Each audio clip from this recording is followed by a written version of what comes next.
many other... This is right, Arab.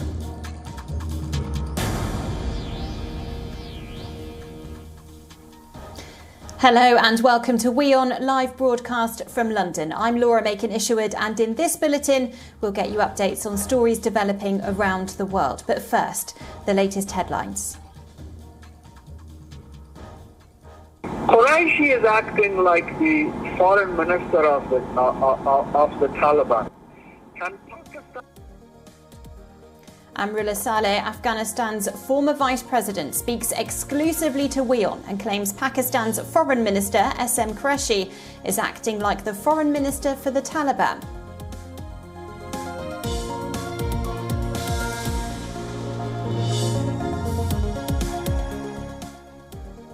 Western countries, including the US, UK and Australia, warn their citizens to immediately leave the area in and around Kabul airport because of a terrorist threat, as thousands of people try desperately to get out of the country on evacuation flights.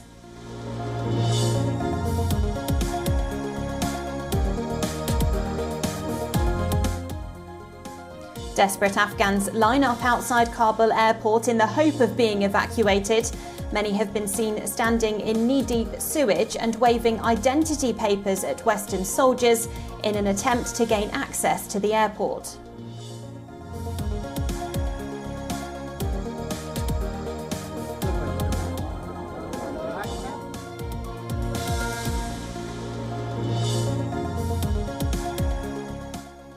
France begins the last leg of its evacuations from Afghanistan. French Prime Minister Emmanuel Macron confirms that the country will end its operations to evacuate French nationals and at-risk Afghans by Friday evening.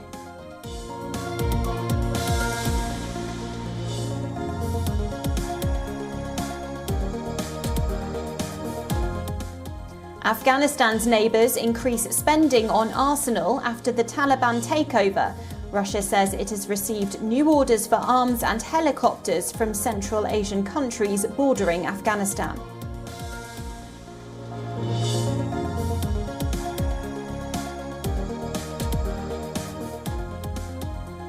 Japan will halt the use of over 1.5 million doses of Moderna's COVID vaccine after reports of contamination in several vials. Japan's health ministry says it received reports of foreign substances found in unopened vials.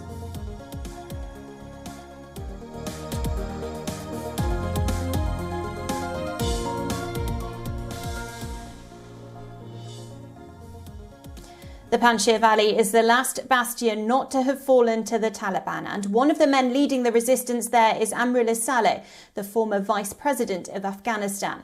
He's seen as one of Afghanistan's most prominent anti-Taliban voices, even at a time when the group controls more than 90% of the war-torn country. As the fight in Panjshir continues, WION's executive editor, Palki Sharma Upadhyay, spoke to Amrullah Saleh to assess the situation on the ground. Here's an excerpt from the exclusive interview. You were also offered asylum by many countries and help, but you decided to stay in Afghanistan, and you were even reported as saying that you would much rather die in your country than leave.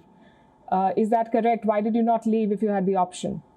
Well, I think for a person of my stature and history and likes of me who prefer to escape or go to exile, this would be disgrace.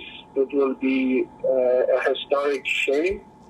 For years and years, we kept telling our people that this is a noble cause, that you are sacrificing your lives and you are giving so much sacrifice for the cause of humanity. And when the country is putting our core to the test for us to escape, that would be dishonoring all the sacrifices of the Afghan people. And therefore, I did not want to be part of that disgrace, part of that humiliation, and part of that historic shame. I am with the Afghan people. I am inside Afghanistan. I am in my soil. And I share the pain. I share the frustration. I share every hardship that the Afghans are facing. Not necessarily as much as those who are now under the Taliban tyrannical control, We are still in the free part of Afghanistan. Yes, absolutely, you are right. I was offered evacuation. I was offered chartered flights by friendly countries, and I refused. Do you see the exit of President Ghani as a betrayal? I would say if he has stayed with the nation, and if he has stayed with the soil, and if he honored his word, it would have been much, much better, both for him, for his legacy, and for the Afghan people. A few days before the collapse of Kabul, he said, I am a fan of King Amanullah, the king who regained our independence from the British. But at times of difficulty and insurgency, he left the country, he left us alone, and that's a stain in our history.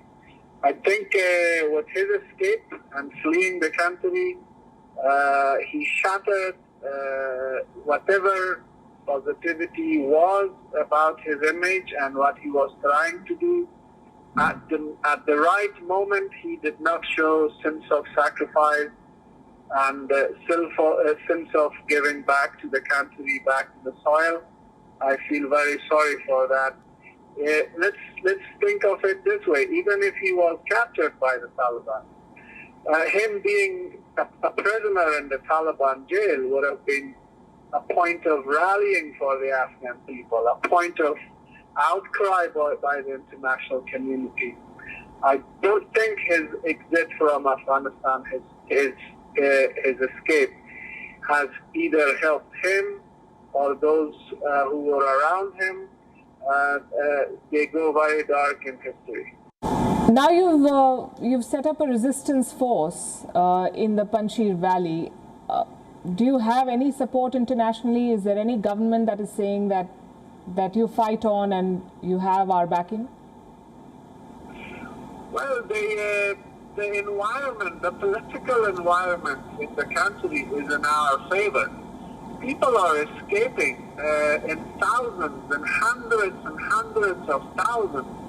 You are only seeing the images of the Kabul airport, but that is tip of the iceberg. Look at the images emerging from Kandahar, from Herat, from Jalalabad, from other places. People just want to leave the country. They believe that aliens have invaded who do not speak our language, who do not share our values, who do not share our culture.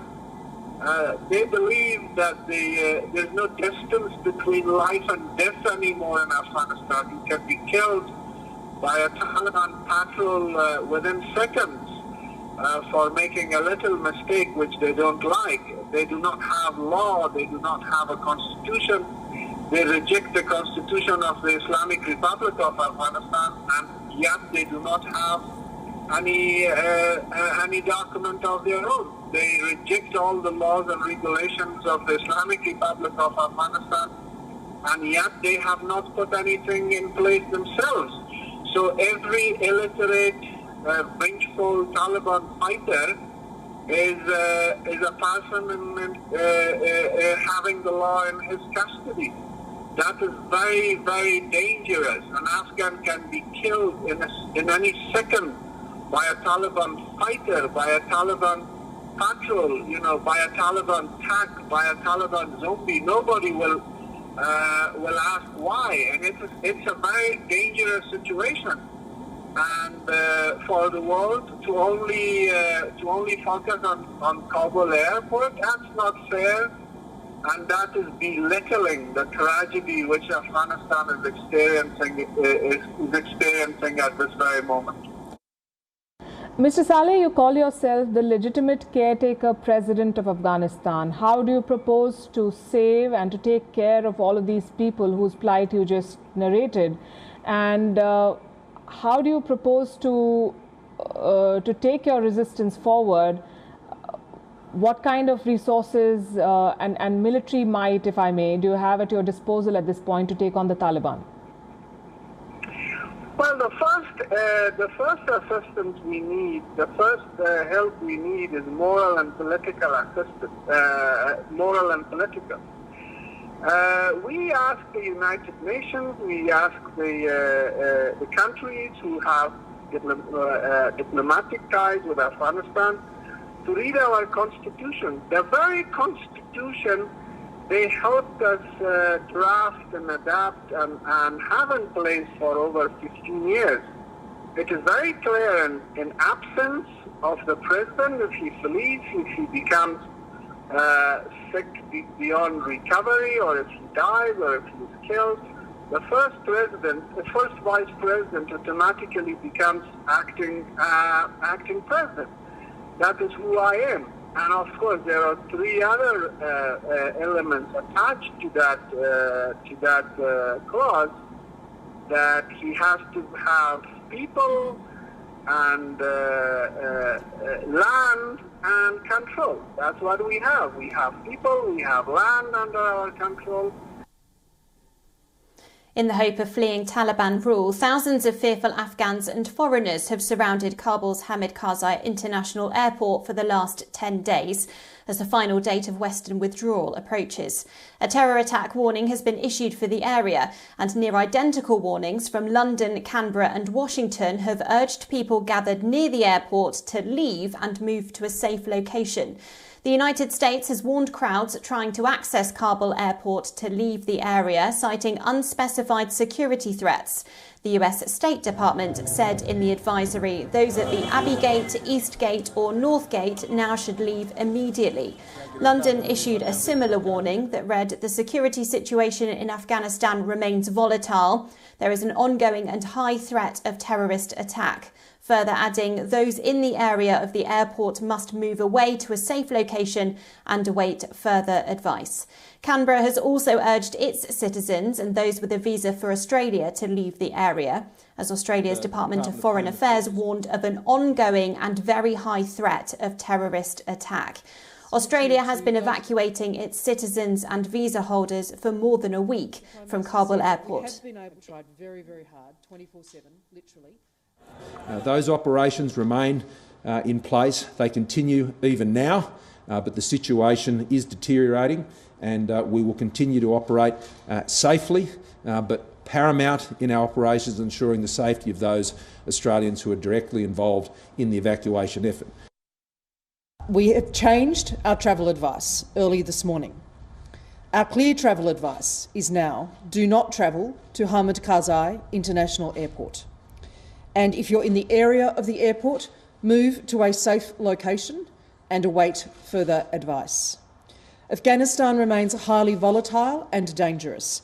Be aware of the potential for violence and security threats with large crowds. There is an ongoing and very high threat of terrorist attack.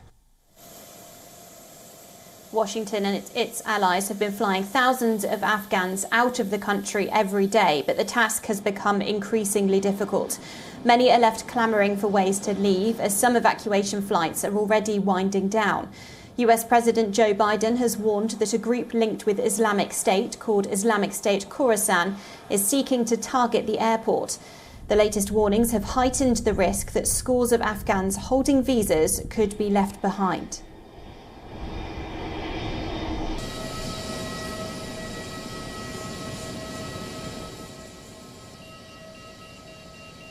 People stuck in Afghanistan are growing desperate to leave the country. This comes as the US confirms that the evacuation process will be concluded next week.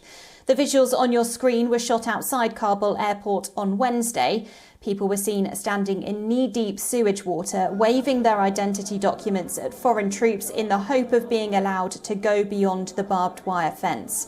People waited as a number of military planes carrying evacuees took off from the airfield.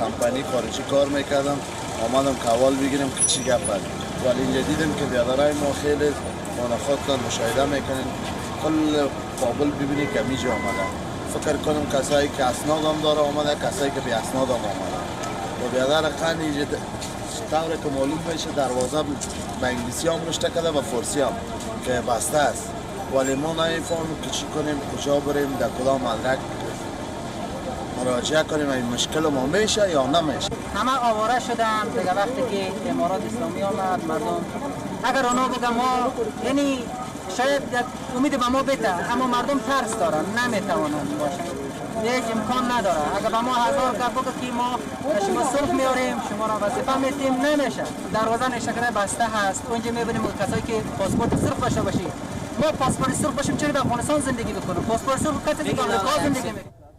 Remember, the Taliban wants Western nations to complete the evacuation process by August the 31st. This has put pressure on the United States to ramp up operations to get as many people out of Kabul as possible. Several countries have not yet revealed exactly when they plan to end evacuation operations.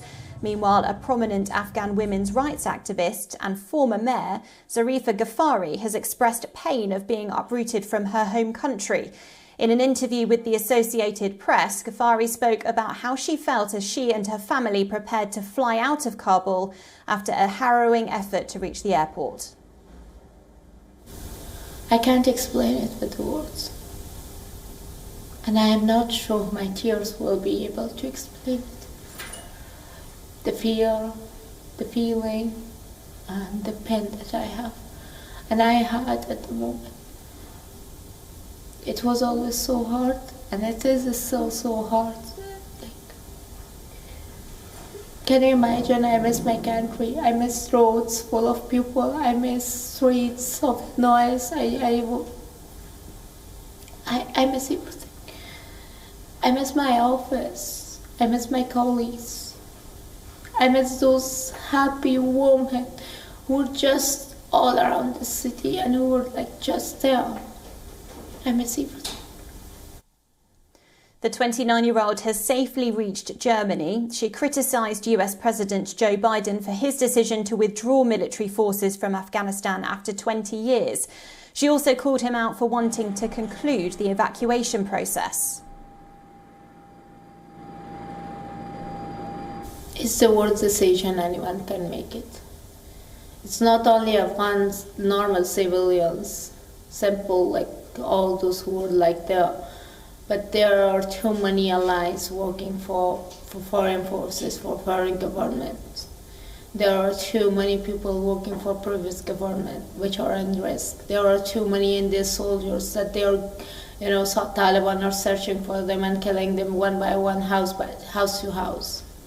So I think this is the worst decision can make anyone.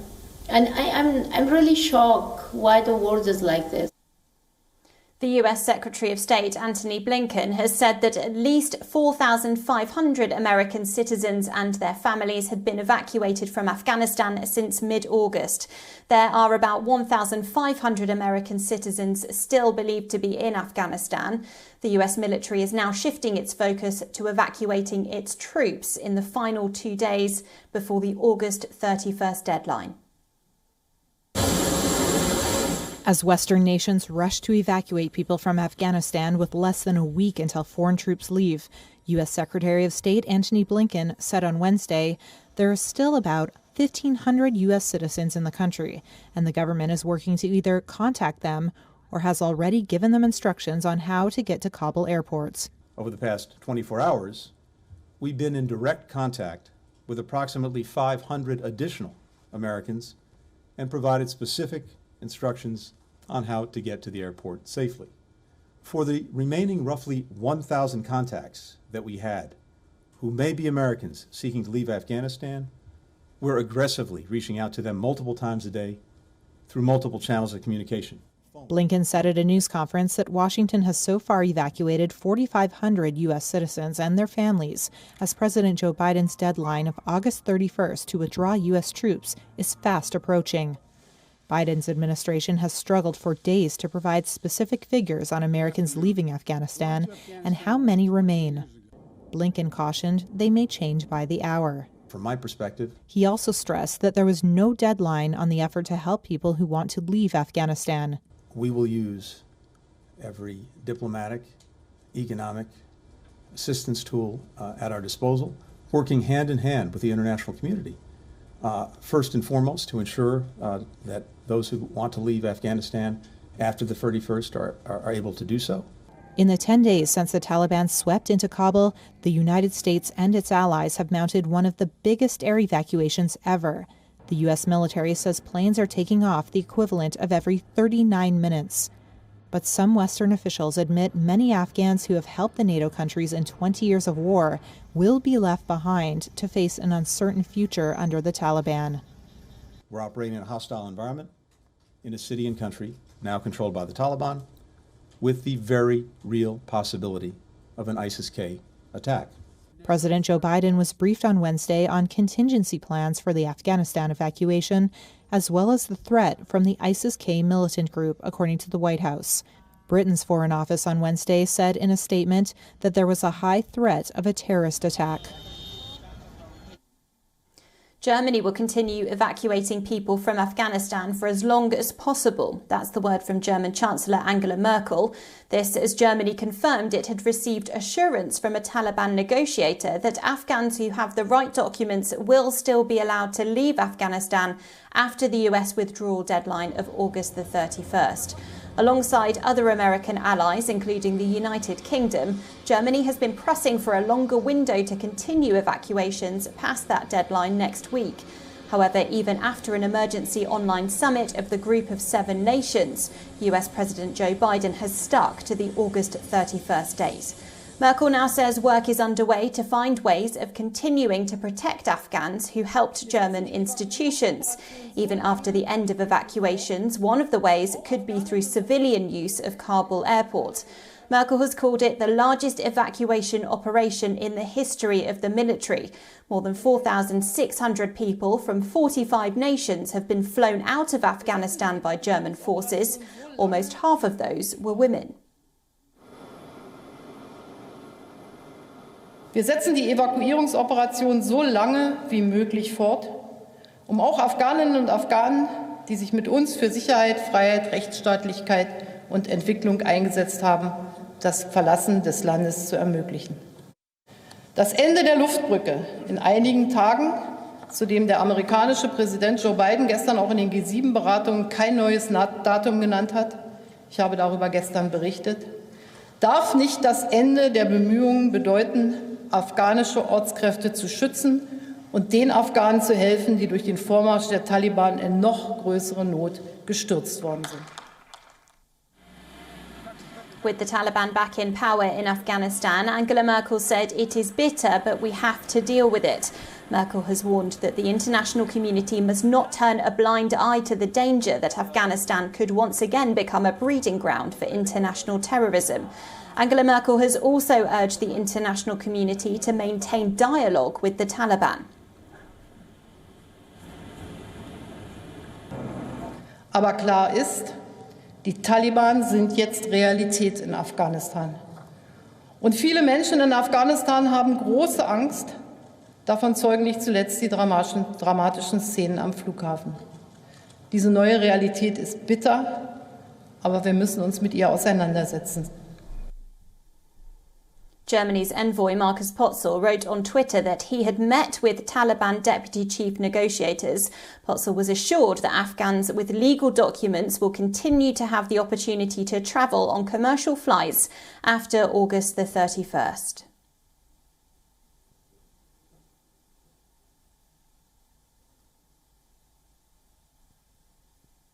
"51 people evacuated from Afghanistan have landed in Uganda.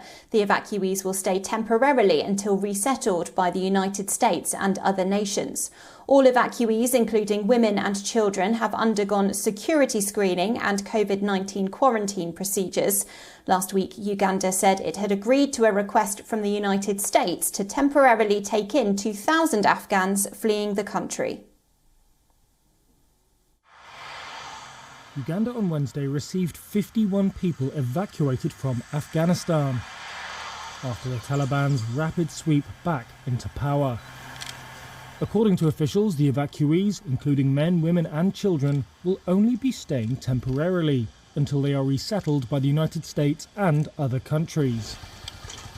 A statement from Uganda's foreign ministry said the arrivals had undergone security screening and COVID-19 quarantine procedures. However, some Ugandan nationals in Afghanistan are yet to return. They were meant to come on the same flight, but were unable to do so due to challenges in accessing the airport in Kabul, the statement said. The airport has been the site of desperate scenes as tens of thousands of Afghans, fearing persecution, attempted to leave. The Foreign Ministry said arrangements were being made for the Ugandan nationals to board another flight.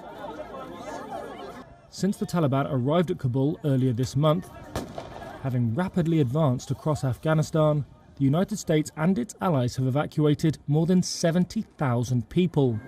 That includes their own citizens and Afghans at risk. Last week, Uganda said it had agreed to a request from the US to temporarily take in 2,000 Afghans. Meanwhile, the international rush continues to complete evacuations by an August 31st deadline for the withdrawal of foreign troops.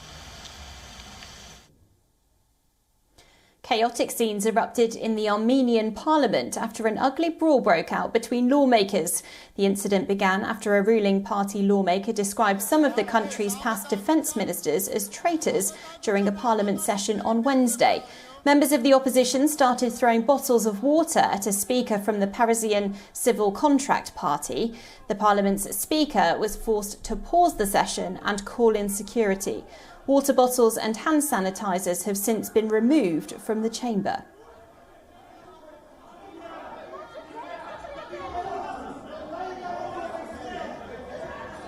After the session resumed, another brawl broke out when an opposition deputy was interrupted by heckling.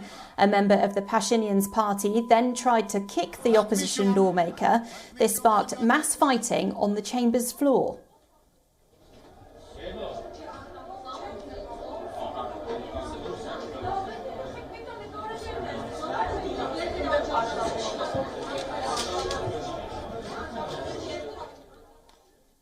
Several members of parliament were removed by security. One lawmaker ended up in hospital in need of eye surgery.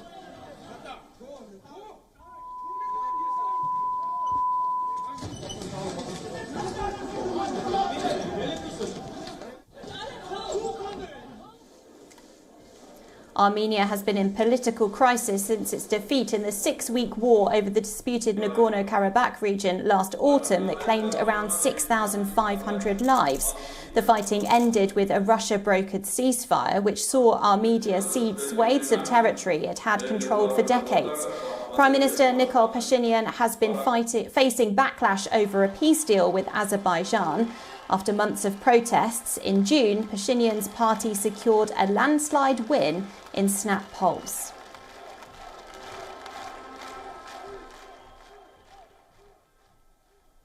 Well, that's all we have time for on this edition of WION Live Broadcast from London. But for more global news and updates, stay tuned to WION. The world is one.